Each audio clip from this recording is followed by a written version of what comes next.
sou o professor Danilo de Oliveira e estamos em época de Covid-19 e você deve estar se perguntando: será que a humanidade vai deixar de existir? Será que a espécie humana será realmente extinta? Nesta série Epidemias que assolaram o mundo, nós vamos ver várias epidemias que ao longo da história devastaram o nosso planeta e que nós, seres humanos, pensamos que realmente a nossa espécie fosse sucumbir.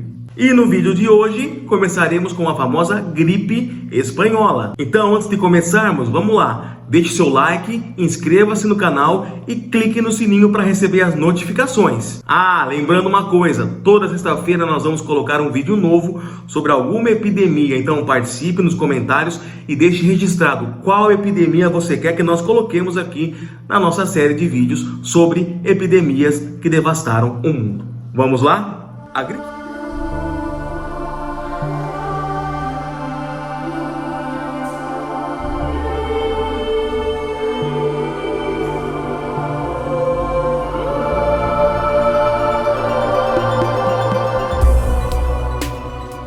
A gripe espanhola foi uma epidemia do vírus influenza que entre o ano de 1918 e 1920, 25% da população mundial foi contaminada por esse vírus. Estima-se que o número de mortos variou entre 20 a 50 milhões de pessoas no mundo todo. A maioria das epidemias de gripe mata de forma diferente idosos e pessoas mais jovens. Porém, a gripe espanhola, em 1918, ela teve uma taxa de letalidade muito maior entre as pessoas mais jovens do que as pessoas mais velhas. Isso foge completamente dos padrões que ocorrem geralmente com as pandemias no mundo. Existem várias explicações que tentam mostrar por que os mais velhos foram menos atingidos. Uma das teorias mais fortes e mais aceitas é que no final do século XIX, uma pandemia de gripe chamada gripe russa atingiu boa parte do mundo e talvez esses mais idosos conquistaram uma certa defesa natural em seu organismo. Outra explicação é que essa variante gripal, ela provoca nos organismos mais jovens uma chamada explosão de citocinas, que acaba destruindo o sistema imunológico daquelas pessoas com menor idade. Para piorar a disseminação do vírus, temos que lembrar que nessa época o mundo vivia ainda a Primeira Guerra Mundial. E aí acontecia um grande deslocamento de pessoas por todas as partes do mundo. Soldados de várias regiões iam para todas as partes do globo. Então eu tinha um grande deslocamento da América para a Europa, da Europa para a Ásia, da Ásia para a África. E lógico, conforme as pessoas elas iam se deslocando para novas regiões, o vírus acabava se espalhando. Agora, esse nome gripe espanhola, ele tem também um motivo, tá? Não eram todos os países que chamavam de gripe espanhola. Na Espanha, por exemplo, a gripe espanhola era chamada, evidentemente, de gripe francesa. Em outros lugares do mundo, ela acabou tendo outra denominação. A gripe recebeu o nome de espanhola porque a Espanha, que não estava envolvida no conflito, se manteve neutra e com uma maior liberdade de imprensa, fato que facilitou que ela noticiasse mais assiduamente, com maior frequência, o surto que estava ocorrendo. Mas, professor, da onde que surgiu essa epidemia? Como que surgiu esse vírus? Quais são as teorias? Na verdade, pessoal, existem várias teorias que tentam explicar a origem do vírus da gripe espanhola, igual hoje existem várias teorias que tentam explicar a origem do coronavírus, só para nós podermos fazer uma correlação aqui. Em 1999, uma pesquisa sugeriu que a gripe teria surgido na região da França, entre os soldados franceses. Segundo o historiador Santiago Mata, em 2017, a gripe espanhola poderia ter surgido na realidade nos Estados Unidos. Segundo seus dados, segundo os estudos e segundo levantamentos e bases militares, 2 anos antes,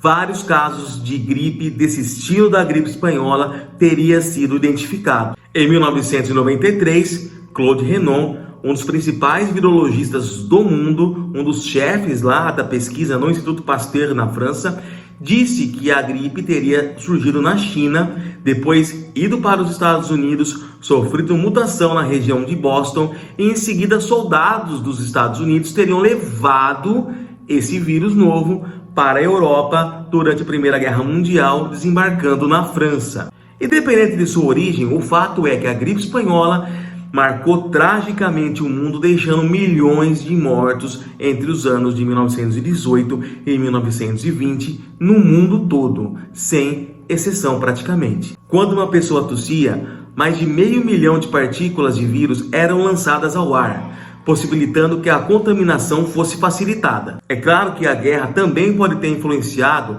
para aumentar a letalidade da gripe espanhola. Afinal de contas, os soldados ficavam muitas vezes vários meses, se não anos, em condições subhumanas, desnutridos, com o sistema imunológico enfraquecido. Isso facilitava o quê? Facilitava a incorporação do vírus, a manifestação da doença e, consequentemente, o surto. Em 1918, uma estirpe mais forte, mais agressiva da gripe surgiu em Brest, na França, nos Estados Unidos e também na África. A gripe espanhola acabou também chegando na Irlanda. Muita gente não sabe, mas a gripe espanhola ela teve três grandes ondas de surtos durante esses anos. A primeira onda foi considerada mais calma, mais branda e atingiu os Estados Unidos no ano de 1918. A segunda onda nos Estados Unidos ocorreu após o vírus ir para a Europa, migrar para diferentes regiões e provavelmente ter sofrido algumas mutações. Essa onda realmente foi a mais violenta e a mais impactante, não somente no mundo, mas também no próprio território estadunidense. Nessa segunda onda, a letalidade, o número de mortes chegava a praticamente 10% das pessoas contaminadas. Lembrando que a maioria das vítimas não eram idosos, mas sim pessoas mais jovens. Esse fato acabou também depois gerando vários problemas, inclusive na economia, porque grande parte da mão de obra ativa acabou morrendo ou pela guerra ou pela epidemia. A terceira onda foi moderada, foi mais leve e menos letal que as outras ondas.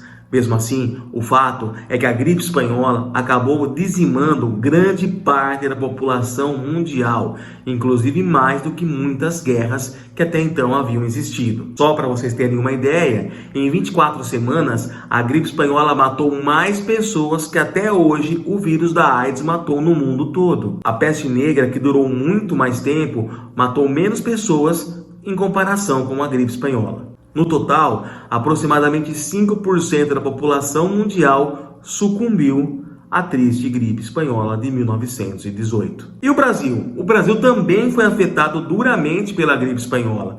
Só para vocês terem uma ideia, aqui no nosso país, mais ou menos 35 mil pessoas foram afetadas pela gripe. Inclusive, Rodrigues Alves, que havia sido presidente, que era presidente, ele acabou sucumbindo e morreu. A maioria das mortes foi causada por pneumonia bacteriana. O vírus também matou, causando hemorragia nos pulmões em outras partes do corpo humano. Depois da segunda onda, conforme eu falei, a gripe foi ficando mais fraca e existem várias teorias que foram explicando esse enfraquecimento.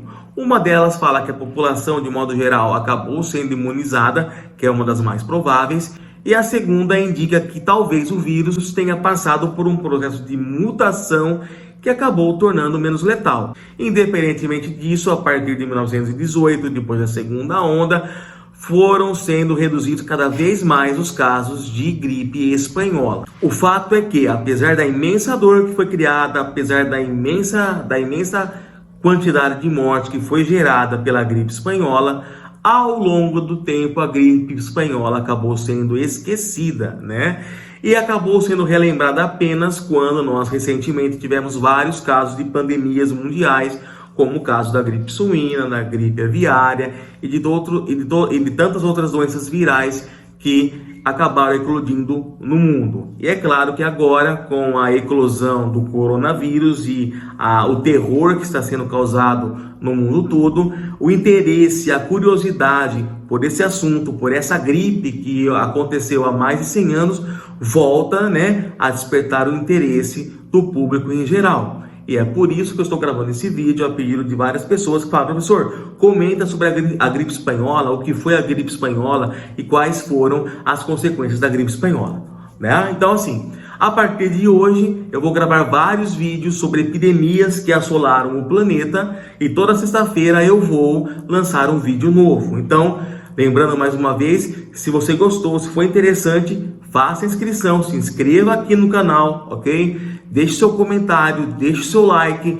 Se você quiser, até domingo, se você comentar, dê uma sugestão de qual tema que você quer ver no próximo vídeo e nós vamos produzir e nós vamos postar para vocês. Não se esqueça também de clicar no sininho para receber as notificações. Assim, quando o vídeo for colocado, né, no canal, você já vai receber a notificação e já vai poder visualizar, ok? Então deixe seu like, compartilhe e um grande abraço a todos.